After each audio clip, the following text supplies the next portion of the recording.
let's add another element that is fast becoming an issue, and both big and small businesses alike are having to skill themselves up to handle this. Joining me is Graeme Codrington from Tomorrow Today. Thank you very much for joining us. Of course, what I am talking about is the generational gap, and a lot of businesses are having to deal with this. I'm going to ask right up front if you can explain what we are dealing with here.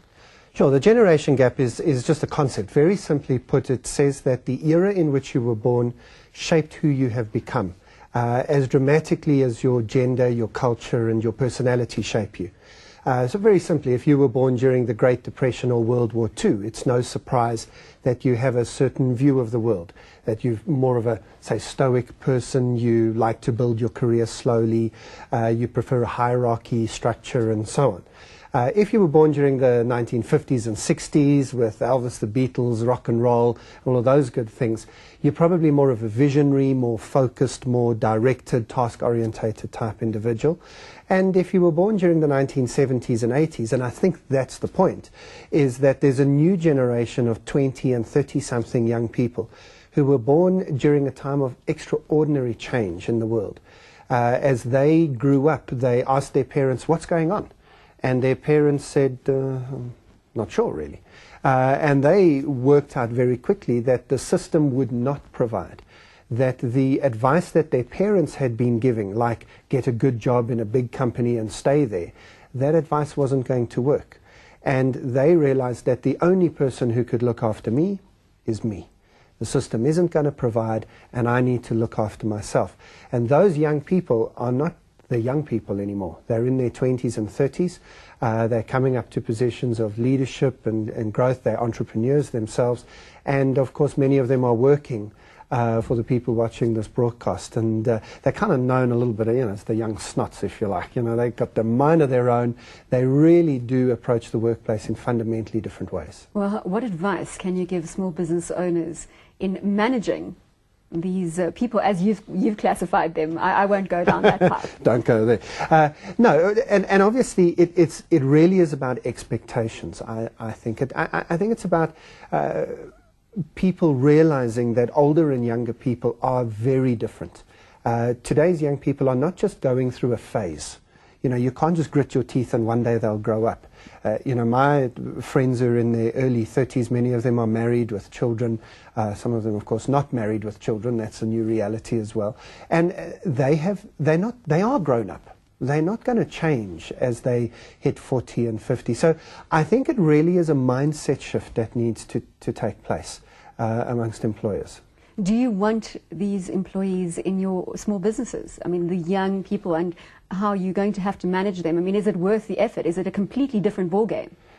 Well, I suppose there are pros and cons. The pro side is that they're extremely hardworking. Now, I know that's not what the popular press might say, but I really do think that if you tap into the passion of these young people, they will give you heart and soul. They bring passion, they bring energy, they bring creativity and innovation and a different way of seeing the world. Certainly if your customers are younger people, you must have young people to make the connection.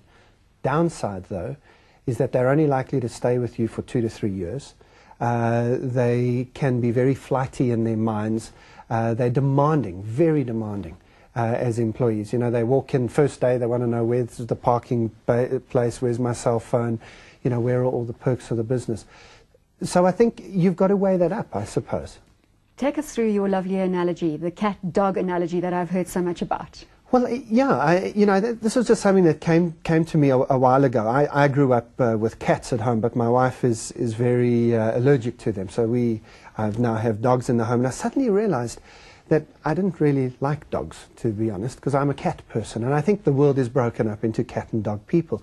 And maybe that's a good analogy for the business owner. Most business owners, say people over the age of 40, tend to try and treat their employees like dogs. Now, I don't mean that in a bad way. I mean it as man's best friend. They try and say, well, a dog should be able to be trained. If I tell a dog something, the dog needs to react. The dog needs to be predictable in its behavior. If I say sit, it must sit. Dogs are fairly easy to reward. They get happy fairly quickly if you say walkies or throw some food at them. And I think that's how employees have been. Certainly when my father entered the workplace, there was an expectation. I listen to my boss, I do what he tells me, I'm going to be here for 30 years, and so on. But I think the mindset shift, and if this is helpful for people, then great. The mindset shift is today's young employees are like cats. You know, how do you keep a cat in your garden, in your yard? You can't. I don't care how big you build the walls, your cat's going to get out. And so a mindset shift about saying maybe it's not a problem that our employees go and work for someone else for 2 years and then come back to us. There's a thought. You can't stand at the back door and whistle for your cat. It's not going to come. You don't train cats to do tricks. And rewarding cats is more, cats reward you by loving you back. And that's not something we often talk about in the business world, loving. And our employees actually loving us and loving what we do. But it's a mindset shift from the owners. These are not dogs that you can train to behave in a certain way and do tricks for you. These are cats with independent thinking that are rewarded in very different ways. So how do you create the environment then for young employees, we're talking early 20s now, that motivates them, develops them, excites them? I think we've heard some of that on the broadcast already. So it has to do with integrating work and life. Not thinking of your employees as, I get you for 8 hours or however long it is every day, and I don't care what happens elsewhere. You have to care. You have to care about the whole person. So that would be number one. Number two, I would suggest, we often talk flexible working hours. I don't like that. I prefer to talk about remunerating people for their outputs. So you say, it doesn't matter what time you come in and leave, this is what has to be done today. Or by Friday, this is what you need to do. And if you come in or don't come in, doesn't matter to me. Now, obviously that's an extreme example, but somewhere between paying you for sitting in a chair for 8 hours and paying you for the value you add, is a contribution. And so those sorts of things. That's an example we saw from Premi Piatti, exactly. Is rewarding on the spot, yes. for doing good work. Yes. And I know that one of the big questions that people are asking is, how do you get young people to bring their creativity to the work? I think the only real sustainable way is to reward them if that creativity grows value in the company. So they have got to say, I'm not just buying my boss his new car next year. What I am doing here is also securing my future. If I add R1 million value to this company, I'm going to get a percentage of that. And again, these are different types of thoughts that we need to have. So it's about leveraging off this generation gap. I think so. You know, it's not about saying one generation's better than the other. It's about saying each of the different generations has different skills. That's the same with personality. It's the same with gender. And it's the same with culture.